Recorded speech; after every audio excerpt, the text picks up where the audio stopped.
Hey there, my name is Megan and welcome to my channel, or welcome back.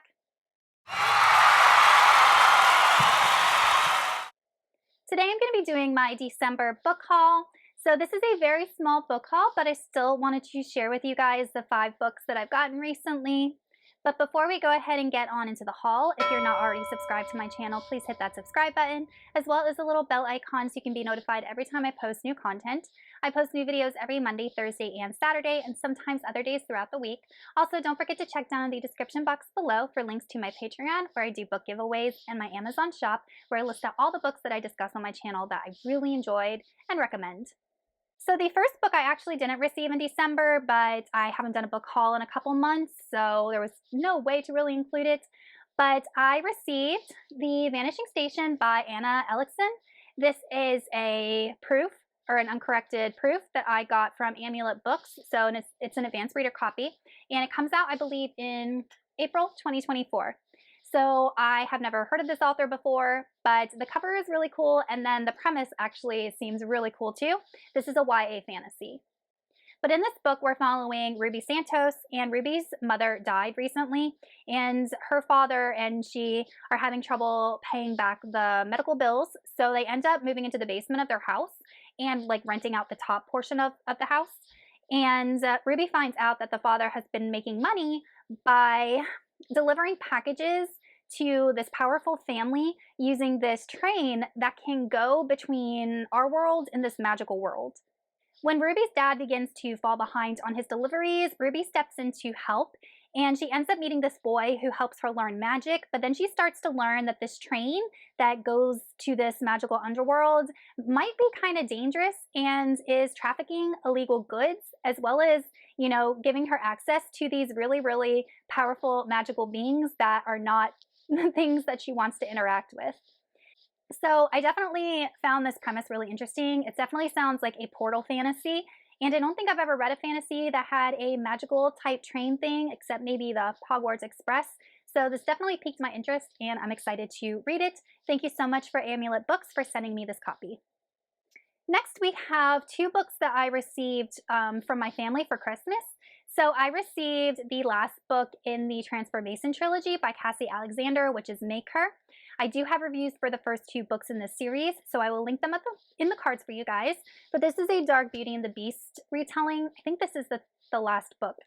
But we are following the main character, who's actually a princess, and her father ended up giving her to the Beast, so the Beast would help him fight these beings that are coming up from the underworld and attacking. But our princess, our Belle, does not know that her father did this. She thinks that the Beast kidnapped her. And Belle also has the capacity for magic, because in this world, women aren't taught magic, more to protect them than to subdue them. So the Beast is helping her learn magic, but it is a very slow, painful process, and we learn that Belle accesses her magic through pain. So it's an interesting take on the story. It's definitely got some smutty elements to it, but the plot overall is pretty darn good. And I do like Cassie Alexander's writing, and I also like how the books are not very long, and they're very quick paced and easy to get through. Next, I got The Book That Wouldn't Burn by Mark Lawrence. So I have read the Broken Empire trilogy by Mark Lawrence, and I really enjoyed it. And what piqued my interest about this new series from him is that obviously it involves a library and a magical library. I mean, that is like a bookworm's dream.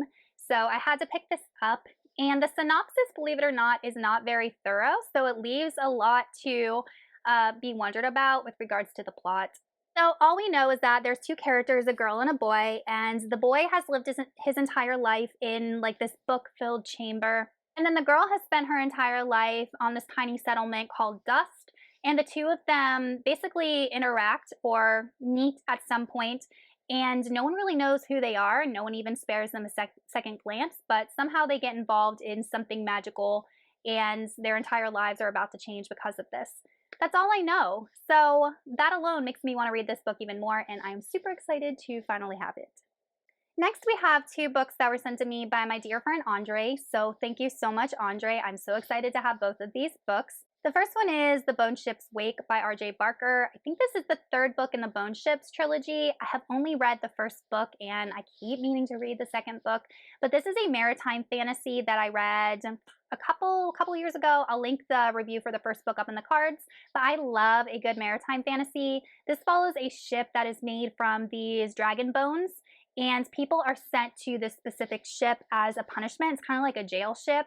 And we are following a captain, Captain Nees, and then her co-captain, as they are chasing after this dragon, because dragons in this world used to be plentiful, but they are very rare now. So they're chasing after this dragon because they need to make more ships with the dragon's bones. And the dragons not only can travel underwater, but they can also fly, which is kind of interesting. Reminds me a lot of the Life Ship Traders from Robin Hobb and the way that she portrays dragons. But we really did not get a lot into like the politics of this world or the magic of this world in the first book. It was more about establishing the setting and the characters and the journey that they're about to face. So I feel like a lot of that will be much more expanded on in the next two books. So I'm excited to continue with it. So thank you, Andre, for sending this to me. And then the last one is The Hexologist by Josiah Bancroft. I am so excited to have this book because I read the Books of Babel by him, and his imagination is just so out there. Like, he comes out with like the weirdest things. So I'm very excited to see what kind of weird fantasy stuff he comes up in this book. But in this book, we're following two hexologists named Isolde and Warren. And they basically create hexes for average Joes to kind of deal with the things of everyday life. But one day, the king's secretary comes to them with a strange request that the king wants to be baked into a cake. Isolde and Warren soon find themselves embroiled in some mysteries of the royal family. So Isolde and Warren definitely think they got themselves in over their head by agreeing to take on this case from the king. And they'll have to use every spell, trick, and magical artifact in order to bring the truth to light. Okay, you guys, that is it for my December book haul. I told you it was short and sweet, but I am super excited for all of these new books. Let me know in the comments if you've read any of these books and what you thought of them, or some new books that you've acquired in the month of December. Thank you guys so much for watching, and I will see you all in another video soon. Goodbye!